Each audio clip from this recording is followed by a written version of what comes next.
யோபுவின் சரித்திரம் 21ஆம் அதிகாரம். யோபு பிரதியுத்தரமாக, என் வசனத்தை கவனமாய் கேளுங்கள். இது நீங்கள் என்னை தேற்றறிவு பண்ணுவது போல இருக்கும். நான் பேசப் போகிறேன், சகித்திருங்கள்.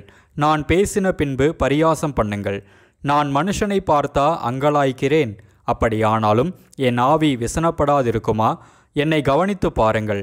அப்பொழுது நீங்கள் பிரமித்து உங்கள் வாயை கையால் பொத்திக் கொள்வீர்கள். இதை நான் நினைக்கையில் கலங்குகிறேன். நடுக்கம் என் மாம்சத்தை பிடிக்கும். துன்மார்க்கர் ஜீவித்து விருத்தராகி வல்லவராவானேன்? அவர்களோடும் கூட அவர்கள் சந்ததியார் அவர்களுக்கு முன்பாகவும் அவர்கள் பிள்ளைகள் அவர்கள் கண்களுக்கு முன்பாகவும் திடப்படுகிறார்கள். அவர்கள் வீடுகள் பயமில்லாமல் பத்திரப்பட்டிருக்கும். தேவனுடைய மிலாறு அவர்கள் மேல் வருகிறதில்லை. அவர்களுடைய எருது பொழிந்தால் வீணாய் போகாது. அவர்களுடைய பசு சினை அழியாமல் ஈனுகிறது. அவர்கள் தங்கள் குழந்தைகளை ஒரு மந்தையைப் போல வெளியே போக விடுகிறார்கள். அவர்கள் பிள்ளைகள் குதித்து விளையாடுகிறார்கள். அவர்கள் தம்புரையும் சுரமண்டலத்தையும் எடுத்து பாடி கிண்ணறத்தின் ஓசைக்கு சந்தோஷப்படுகிறார்கள். அவர்கள் செல்வவான்களாய் தங்கள் நாட்களை போக்கி ஒரு க்ஷணப்பொழுதிலே பாதாளத்தில் இறங்குகிறார்கள். அவர்கள் தேவனை நோக்கி, எங்களை விட்டு விலகியிரும். உம்முடைய வழிகளை அறிய விரும்போம். சர்வ வல்லவரை நாம் சேவிக்க அவர் யார்? அவரை நோக்கி ஜெபம் பண்ணுவதினால் நமக்கு பிரயோஜனம் என்ன என்கிறார்கள். ஆனாலும் அவர்கள் வாழ்வு அவர்கள் கையில் இராது. துன்மார்க்கரின் ஆலோசனை எனக்கு தூரமாயிருப்பதாக. எத்தனை சடுதியில் துன்மார்க்கரின் விளக்கு அணைந்து போம். அவர் தமது கோபத்தினால் வேதனைகளை பகிர்ந்து கொடுக்கையில் அவர்கள் ஆபத்து அவர்கள் மேல் வரும். அவர்கள் காற்று முகத்தில் இருக்கிற துரும்பை போலவும் பெருங்காற்று பறக்கடிக்கிற பதரை போலவும் இருக்கிறார்கள். தேவன் அவனுடைய அக்கிரமத்தை அவன் பிள்ளைகளுக்கு வைத்து வைக்கிறார். அவன் உணரத்தக்க விதமாய் அதை அவனுக்கு பலிக்க பண்ணுகிறார். அவனுடைய அழிவை அவனுடைய கண்கள் காணும். சர்வ வல்லவருடைய உக்கிரத்தை குடிப்பான்.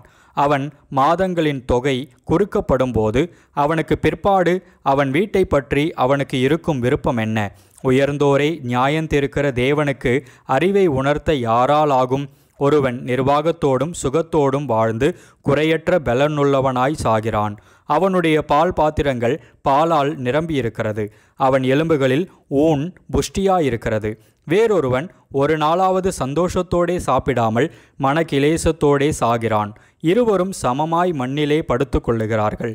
புழுக்கள் அவர்களை மூடும். இதோ, நான் உங்கள் நினைவுகளையும் நீங்கள் என்னை பற்றி அநியாயமாய் கொண்டிருக்கும் ஆலோசனைகளையும் அறிவேன். பிரபுவினுடைய வீடு எங்கே? துன்மார்க்கருடைய கூடாரம் எங்கே என்று சொல்லுகிறீர்கள். வழிநடந்து போகிறவர்களை நீங்கள் கேட்கவில்லையா? அவர்கள் சொல்லும் குறிப்புகளை நீங்கள் அறியவில்லையா? துன்மார்க்கன் ஆபத்து நாளுக்கென்று வைக்கப்படுகிறான். அவன் கோபாக்கினையின் நாளுக்கென்று கொண்டு வரப்படுகிறான். அவன் வழியை அவன் முகத்துக்கு முன்பாக தூண்டி காண்பிக்கிறவன் யார்? அவன் செய்கைக்கு தக்க பலனை அவனுக்கு சரிக்கட்டுகிறவன் யார்? அவன் கல்லறைக்கு கொண்டு வரப்படுகிறான். அவன் கோரி காக்கப்பட்டிருக்கும். பள்ளத்தாக்கின் புல் பத்தைகள் அவனுக்கு இன்பமாயிருக்கும். அவனுக்கு முன்னாக எண்ணிறந்த ஜனங்கள் போனது போல அவனுக்கு பின்னாக ஒவ்வொருவரும் அவ்விடத்துக்கு செல்வார்கள். நீங்கள் வீணான ஆறுதலை எனக்கு சொல்லுகிறது என்ன? உங்கள் மறுமொழிகளில் உண்மை கேடு இருக்கிறது என்றான். யோபுவின் சரித்திரம் 22ஆம் அதிகாரம். அப்பொழுது தேமானியனான எலிப்பாஸ் பிரதியுத்தரமாக, ஒரு மனுஷன் விவேகியாயிருந்து தனக்குத்தான் பிரயோஜனமாயிருக்கிறதினால் தேவனுக்கு பிரயோஜனமாயிருப்பானோ? நீர் நீதிமானாயிருப்பதினால் சர்வ வல்லவருக்கு நன்மையுண்டாகுமோ? நீர் உம்முடைய வழிகளை உத்தமமாக்குகிறது அவருக்கு ஆதாயமாயிருக்குமோ? அவர் உமக்கு பயந்து உம்மோடே வழக்காடி உம்மோடே நியாயத்துக்கு வருவாரோ? உம்முடைய பொல்லாப்பு பெரியதும் உம்முடைய அக்கிரமங்கள் முடிவில்லாதவைகளுமாய் இருக்கிறதல்லவோ? முகாந்திரமில்லாமல் உம்முடைய சகோதரர் கையில் அடகு வாங்கி ஏழைகளின் வஸ்திரங்களை பறித்து கொண்டீர். விடாய்த்தவனுக்கு தாகத்துக்கு தண்ணீர் கொடாமலும் பசித்தவனுக்கு போஜனம் கொடாமலும் போனீர். பலவானுக்கே தேசத்தில் இடமுண்டாயிற்று. கனவான் அதில் குடியேறினான். விதவைகளை வெறுமையாய் அனுப்பிவிட்டீர். தாய் தகப்பன் இல்லாதவர்களின் புயங்கள் முறிக்கப்பட்டது. ஆகையால் கண்ணிகள் உம்மை சூழ்ந்திருக்கிறது. அசுப்பிலே உமக்கு வந்த பயங்கரம் உம்மை கலங்க பண்ணுகிறது. நீர் பார்க்கக்கூடாதபடிக்கு இருள் வந்தது. ஜலப்பிரவாகம் உம்மை மூடுகிறது. தேவன் பரலோகத்தின் உன்னதங்களில் இருக்கிறார் அல்லவோ? நட்சத்திரங்களின் உயரத்தை பாரும். அவைகள் எத்தனை உயரமாயிருக்கிறது! நீர் தேவன் எப்படி அறிவார்? அந்தகாரத்துக்கு அப்புறத்தில் இருக்கிறவர் நியாயம் விசாரிக்க கூடுமோ? அவர் பாராதபடிக்கு மேகங்கள் அவருக்கு மறைவாயிருக்கிறது. பரமண்டலங்களின் சக்கரத்திலே அவர் உலாவுகிறார் என்று சொல்லுகிறீர். அக்கிரம மாந்தர் பூர்வத்தில் நடந்த மார்க்கத்தை கவனித்து பார்த்தீரோ? காலம் வருமுன்னே அவர்கள் வாடி போனார்கள். அவர்களுடைய அஸ்திபாரத்தின் மேல் வெள்ளம் புரண்டது. தேவன் அவர்கள் வீடுகளை நன்மையால் நிரப்பியிருந்தாலும் அவர்கள் அவரை நோக்கி, எங்களை விட்டு விலகும், சர்வ வல்லவராலே எங்களுக்கு என்ன ஆகும் என்றார்கள். ஆகையால் துன்மார்க்கரின் ஆலோசனை எனக்கு தூரமாயிருப்பதாக. எங்கள் நிலைமை நிர்மூலமாகாமல் அவர்களுக்கு மீதியானதையோ அக்கினி பட்சித்ததென்பதை நீதிமான்கள் கண்டு சந்தோஷப்படுகிறார்கள். குற்றமில்லாதவன் அவர்களை பார்த்து நகைக்கிறான். நீர் அவரோடே பழகி சமாதானமாயிரும், அதனால் உமக்கு நன்மை வரும். அவர் வாயினின்று பிறந்த வேத பிரமாணத்தை ஏற்றுக்கொண்டு அவர் வார்த்தைகளை உம்முடைய இருதயத்தில் வைத்து கொள்ள வேண்டுகிறேன். நீர் சர்வ வல்லவரிடத்தில் மனம் திரும்பினால் திரும்ப கட்டப்படுவீர். அக்கிரமத்தை உமது கூடாரத்துக்கு தூரமாக்குவீர். அப்பொழுது தூளை போல் பொன்னையும் ஆற்று கற்களை போல் ஓப்பீரின் தங்கத்தையும் சேர்த்து வைப்பீர். அப்பொழுது சர்வ வல்லவர் தாமே உமக்கு பசும் பொன்னும் உமக்கு சொக்க வெள்ளியுமாயிருப்பார். அப்பொழுது சர்வ வல்லவர் மேல் மனமகிழ்ச்சியாயிருந்து தேவனுக்கு நேராக உம்முடைய முகத்தை ஏறெடுப்பீர். நீர் அவரை நோக்கி விண்ணப்பம் பண்ண அவர் உமக்கு செவி கொடுப்பார்.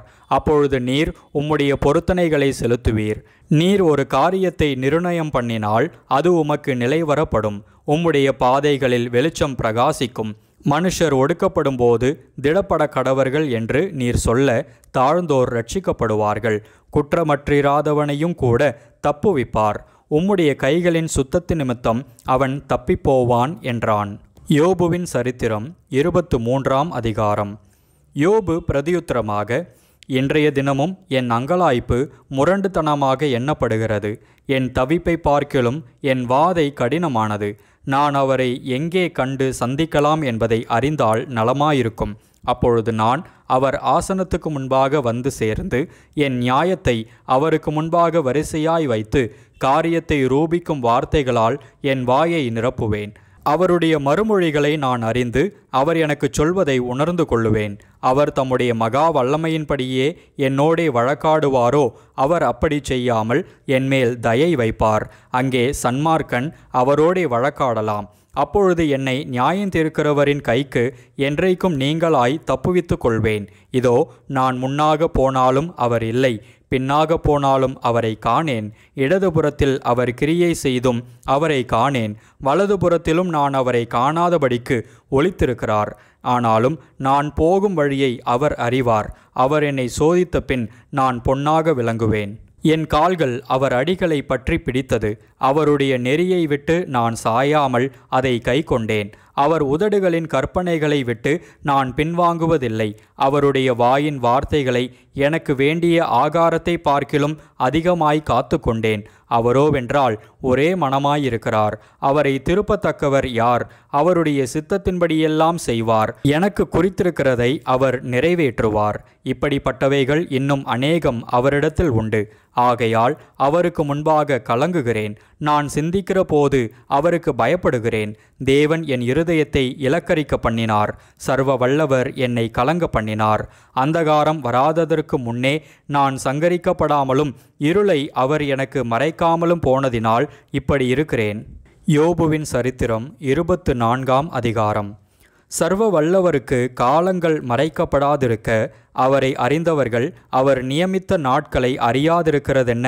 சிலர் எல்லை குறிப்புகளை ஒற்றி மந்தைகளை பலாத்காரமாய் சாய்த்து கொண்டு போய் பட்சிக்கிறார்கள். தாய் தகப்பன் இல்லாதவர்களின் கழுதையை ஓட்டி கொண்டு போய் விதவையின் மாட்டை ஈடாக எடுத்து கொள்ளுகிறார்கள். தேசத்தில் சிறுமைப்பட்டவர்கள் ஏகமாய் ஒழித்து கொள்ளத்தக்கதாக எளிமையானவர்களை வழியை விட்டு விலக்குகிறார்கள். இதோ அவர்கள் காட்டு கழுதைகளைப் போல இரை தேட அதிகாலமே தங்கள் வேலைக்கு புறப்படுகிறார்கள். வனாந்திர வெளிதான் அவர்களுக்கும் அவர்கள் பிள்ளைகளுக்கும் ஆகாரம் கொடுக்க வேண்டும். துன்மார்க்கனுடைய வயலில் அவர்கள் அவனுக்காக அறுப்பு அறுத்து அவனுடைய திராட்சை தோட்டத்தின் பழங்களை சேர்க்கிறார்கள். குளிரிலே போர்த்து கொள்ளுகிறதற்கு ஒன்றும் இல்லாததினால் வஸ்திரமில்லாமல் தங்கி மலைகளிலிருந்து வரும் மழைகளிலே நனைந்து ஒதுக்கிடமில்லாததினால் கண்மலையிலே அண்டிக் கொள்ளுகிறார்கள். அவர்களோ தகப்பனில்லாத பிள்ளையை முளையை விட்டு பறித்து தரித்திரன் போர்த்து கொண்டிருக்கிறதை அடகு வாங்குகிறார்கள். அவனை வஸ்திரமில்லாமல் நடக்கவும் பட்டினியாய் அரிக்கட்டுகளை சுமக்கவும் தங்கள் மதில்களுக்குள்ளே செக்காட்டவும் தாகத்தவனமாய் ஆலையாட்டவும் பண்ணுகிறார்கள். ஊரில் மனுஷர் தவிக்கிறார்கள். குற்றுயிராய் கிடக்கிறவர்களின் ஆத்துமா கூப்பிடுகிறது. என்றாலும் தேவன் அதை குற்றமாக அவர்கள் மேல் சுமத்துகிறதில்லை. அவர்கள் வெளிச்சத்துக்கு விரோதமாய் நடக்கிறவர்களின் கூட்டத்தார். அவர்கள் அவருடைய வழிகளை அறியாமலும் அவருடைய பாதைகளில் தரிக்காமலும் இருக்கிறார்கள். கொலைபாதகன் பொழுது விடுகிற போது எழுந்து சிறுமையும் எளிமையுமானவனை கொன்று ராக்காலத்திலே திருடனைப் போல் திரிகிறான். விபசாரனுடைய கண் மாலை மயங்குகிற வேலைக்கு காத்திருந்து என்னை ஒரு கண்ணும் காண மாட்டாதென்று முகத்தை மூடிக்கொள்ளுகிறான். அவர்கள் பகலில் அடையாளம் பார்த்த வீடுகளை இருட்டிலே கன்னமிடுகிறார்கள். அவர்கள் வெளிச்சத்தை அறியார்கள். விடியும் காலமும் அவர்களுக்கு மரண இருள் போல் இருக்கிறது. அப்படிப்பட்டவன் மரண இருளின் பயங்கரத்தோடு பழகியிருக்கிறான். நீரோட்டத்தைப் போல் தீவிரமாய் போவான். தேசத்தில் அவன் பங்கு சபிக்கப்பட்டு போகிறதினால் அவன் திராட்சை தோட்டங்களின் வழியை இனி காண்பதில்லை. வறட்சியும் உஷ்ணமும் உறைந்த மழையை பட்சிக்கும். அப்படியே பாதாளமானது பாவிகளை பட்சிக்கும். அவனை பெற்ற கர்ப்பம் அவனை மறக்கும். புழு திருப்திகரமாய் அவனை தின்னும். அவன் அப்புறம் நினைக்கப்படுவதில்லை. அக்கிரமமானது பட்ட மரத்தைப் போல முறிந்து விழும்.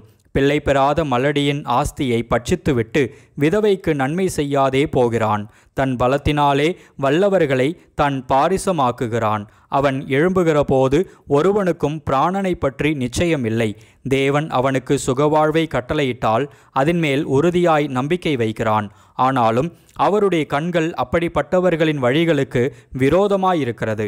அவர்கள் கொஞ்ச காலம் உயர்ந்திருந்து காணாமற் போய் தாழ்த்தப்பட்டு மற்ற எல்லாரை போலும் அடக்கப்படுகிறார்கள். கதிர்களின் நுனியைப் போல அறுக்கப்படுகிறார்கள். அப்படி இல்லை என்று என்னை பொய்யனாக்கி என் வார்த்தைகளை வியர்த்தமாக்கத்தக்கவன் யார் என்றான். யோபுவின் சரித்திரம் 25ஆம் அதிகாரம். அப்பொழுது சூகியனான பில்தாத் பிரதியுத்தரமாக, அதிகாரமும் பயங்கரமும் அவரிடத்தில் இருக்கிறது. அவர் தமது உன்னதமான ஸ்தலங்களில் சமாதானத்தை உண்டாக்குகிறார். அவருடைய சேனைகளுக்கு தொகையுண்டோ? அவருடைய வெளிச்சம் யார் மேல் உதிக்காமல் இருக்கிறது? இப்படி இருக்க மனுஷன் தேவனுக்கு முன்பாக நீதிமானாயிருப்பது எப்படி? ஸ்திரீனிடத்தில் பிறந்தவன் சுத்தமாயிருப்பது எப்படி? சந்திரனை அண்ணாந்து பாரும், அதுவும் பிரகாசியாமல் இருக்கிறது. நட்சத்திரங்களும் அவர் பார்வைக்கு சுத்தமானவைகள் அல்ல. புழுவாயிருக்கிற மனிதனும் பூச்சியாயிருக்கிற மனுபுத்திரனும் எம்மாத்திரம் என்றான்.